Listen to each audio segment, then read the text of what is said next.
Hello friends, स्वागत आहे तुमचं पुन्हा एकदा बाईट्स प्रणू चॅनल मध्ये। मी आहे प्रणू आणि तुम्ही आपल्या चॅनल मध्ये माझा फूड, कुकिंग आणि ट्रॅव्हल रिलेटेड व्हिडिओज। सो आज ना आपण अगदी इन्स्टंट अशा तिखट पुऱ्या घेऊन आलेलो आहोत। तिखटाच्या पुऱ्या तुम्ही ह्याला म्हणू शकता। आता गौरी गणपतीसाठी सुद्धा तुम्ही ह्या बनवू शकता किंवा कुठे प्रवासाला चालला असाल तरी सुद्धा ह्या पुऱ्या बनवू शकता, कारण 8-10 दिवस ह्या पुऱ्या अगदी आरामात राहतात।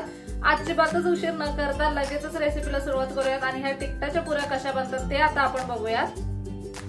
आपल्याला तिखटाच्या पुऱ्या बनवण्यासाठी 1 कप गव्हाचं पीठ घेतलेलं आहे आपण।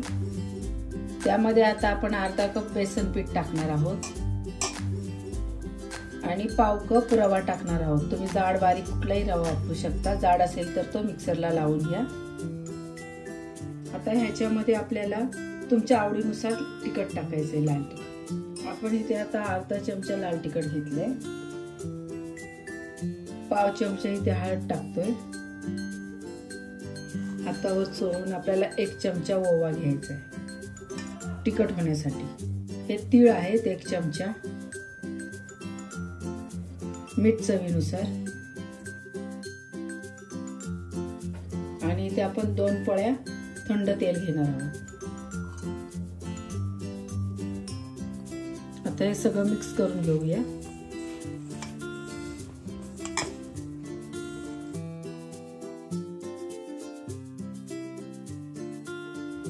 आता इथे तुम्ही पाहू शकता हे पीठ आपण अगदी छान असं मिक्स करून घेतलंय। आता पाणी टाकून आपण हे पीठ मळून घ्यायचंय।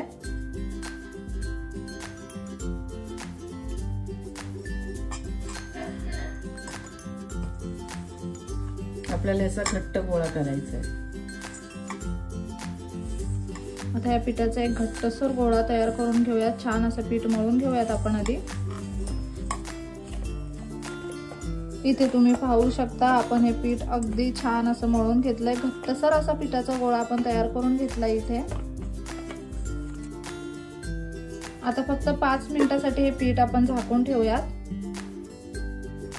इथे साधारणतः 5 मिनिट आपण हे पीठ झाकून ठेवलं होतं। आता लगेचच ह्या पिठाच्या आपल्याला पुऱ्या लाटून घ्यायच्यात। आपण आता पोलपटाला तेल लावणार आहोत।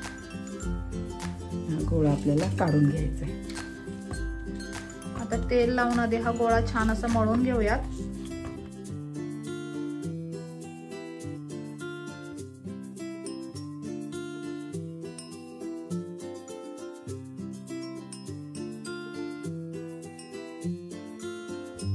ह्याचे ना आता छोटे छोटे गोळे आपण तयार करून घेऊयात। तुम्हाला हवा असेल तर तुम्ही एक मोठी पोळी लाटून सुद्धा मग त्याच्या पुऱ्या पाडू शकता वाटीच्या साहाय्याने। आपण असे छोटे छोटे गोळे तयार करून एक एक पुरी लाटणार आहोत।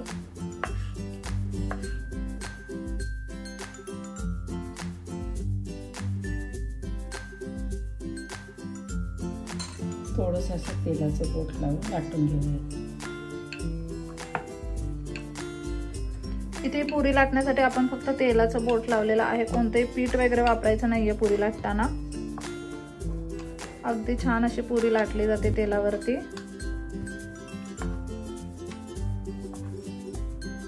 इथे तुम्ही पाहू शकता खूप जास्त जाड सुद्धा नाहीये आणि अगदीच पातळ सुद्धा नाहीये, मीडियम आकारामध्ये आपण ही पुरी लाटून घेतली आहे। अशाच पद्धतीने आता बाकीच्या सगळ्या पुऱ्या आपल्याला लाटून घ्यायच्यात। इथे तुम्ही पाहू शकता ह्या सगळ्या पुऱ्या आपण अगदी मस्त अशा लाटून घेतल्यात। अशा पद्धतीने ह्या सगळ्या पुऱ्या लाटून घेतल्यात। आता आपण पुऱ्या लगेचच तळून घ्यायच्यात। पुऱ्या तळण्यासाठी आपण इथे तेल सुद्धा गरम करून घेतलंय।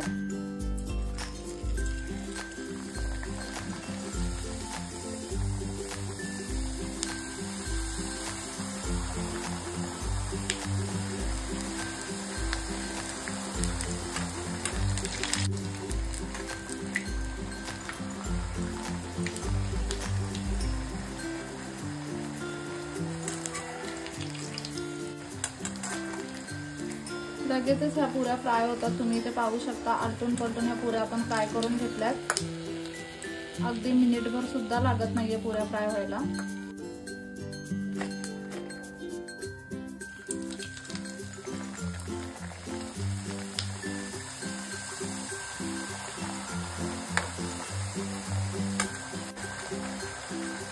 अशाच ना आता या सगळ्या पुऱ्या आपण फ्राय करून घेऊयात।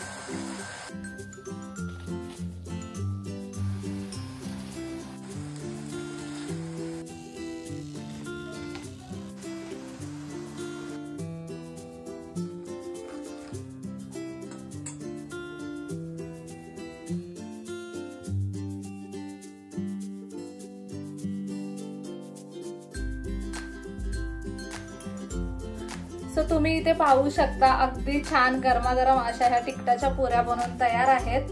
ह्या पुऱ्यांना अगदी कुरकुरीत बनतात आणि मेन पॉइंट म्हणजे 8-10 दिवस ह्या पुऱ्या अगदी आरामात टिकतात। आता गौरी गणपतीसाठी सुद्धा तुम्ही ह्या पुऱ्या बनवू शकता। गौरीच्या जो नैवेद्य ठेवायचा असतो ना, आपण जे गौरीच्या पुढ्यात जे पदार्थ ठेवतो त्याच्यासाठी सुद्धा तुम्ही ह्या पुऱ्या बनवू शकता। किंवा जर तुम्हाला कुठे बाहेर वगैरे जायचं असेल किंवा नाश्त्यासाठी काहीतरी घरी बनवून ठेवायचं असेल, सणासुदीचे दिवस आहेत, रोज काही नाश्त्याला बनवता येत नाही, अशा वेळी सुद्धा किती कन्व्हिनियंट असा ऑप्शन आहे ना हा।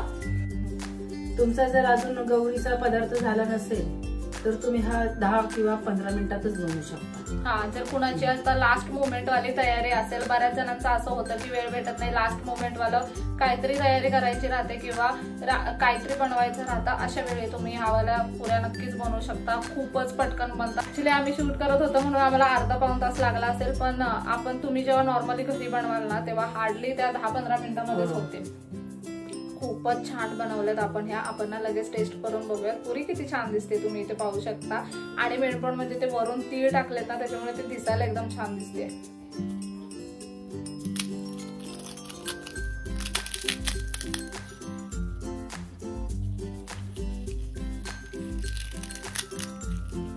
खमंग खुसखुशीत अशी झाली आहे, पटकन चुरली जाते आणि प्रवासासाठी म्हटल्यावरती ना अशी कोरडी सुद्धा व्यवस्थित झाली। तेल कुठेच राहिलेलं नाहीये पुरीला। सगळ्यात महत्वाचं म्हणजे प्रवासाला जाताना हेच इम्पॉर्टंट असतं की तेल खूप राहिलं तर पदार्थ लवकर खराब होतात। हे असं तेल नसेल, कोरडे असतील पदार्थ ना तर जास्त दिवस टिकतात।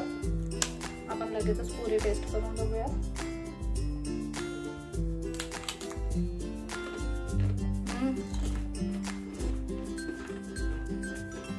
एकदम भारी लागते।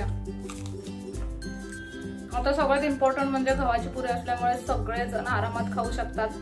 आपण ह्याच्यामध्ये मैदा वापरलेला नाहीये, बेसन सुद्धा कमी प्रमाणात वापरलंय, रवा वापरलाय, त्याच्यामुळे कोणीही अगदी इझिली खाऊ शकतं। पचायला अगदी हलक्या आहेत पुऱ्या। अप्रतिम अशी चव आली आहे पुऱ्यांना, अगदी कुरकुरीत अशा झाल्यात, खूप भारी लागतात। तुम्ही जरी आता गौरी गणपतीमध्ये ही रेसिपी नाही ट्राय केली तरी गौरी गणपती नंतर नक्की ही रेसिपी ट्राय करा। जेव्हा तुम्हाला वेळ भेटेल ना तेव्हा नक्की ही रेसिपी ट्राय करा। तुम्हाला खरंच खूप आवडतील, घरच्यांना सुद्धा खूप आवडतील। करून बघा एकदा ही रेसिपी। कसा वाटला आजचा व्हिडिओ मला कमेंट करून नक्की सांगा। चला तर मग पुढच्या व्हिडिओमध्ये भेटूया। तोपर्यंत मस्त खा, भरपूर फिरा आणि आनंदी राहा।